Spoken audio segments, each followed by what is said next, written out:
ආයුබෝවන් සරණ ජ්‍යොතිෂ YouTube නාලිකාවත් එක්ක සම්බන්ධ වෙලා ඉන්න ඔයාලව ගොඩක් ආදරෙන් පිළිගන්නවා. ඉතින් 2026 සාමාන්‍ය පෙළ විභාගයට පෙනී සිටින දරුවන්ට සුබ මොහොතින් නිවසින් පිටත් වෙන්න සුබ මුහුර්ත තමයි මම අද අරන් ආවේ. අපි බලමු ඒ සුබ මුහුර්ත මොනවාද කියලා. ඉතින් 2026 2/17 වන අඟහරුවාදා දින සුබ දිශාව දකුණ සුබ මුහුර්ත ලෙස පෙරවරු 5:43 6:13 හෝ 6:37 ගත හැකිය. 2026 2:18 වන බදාදා දින සුබ දිශාව දකුණ සුබ මුහුර්ත ලෙස පෙරවරු 5:31 6:28 හෝ 6:40 ගන්න පුළුවන්. 2026 2:19 වෙනි බ්‍රහස්පතින්දා දින සුබ දිශාව නැගෙනහිර සුබ මුහුර්ත ලෙස පෙරවරු 5:16 6:27 හෝ 6:48 ගත හැකිය. 2026 2:20 වෙන සිකුරාදා දින සුබ දිශාව උතුර සුබ මුහුර්ත ලෙස පෙරවරු 5:40 6:28 හෝ 7:27 ගන්න පුළුවන්.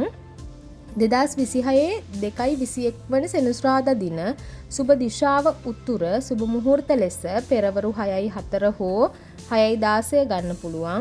2026 2:23 සඳුදා දින සුබ දිශාව නැගෙනහිර සුබ මුහුර්ත ලෙස පෙරවරු 5:39 6:51 හෝ 7:15 ගන්න පුළුවන්. 2026 2:24 වන අඟහරුවාදා දින සුබ දිශාව දකුණ සුබ මුහුර්ත ලෙස පෙරවරු 5:41 6:11 හෝ 6:35 ගන්න පුළුවන්.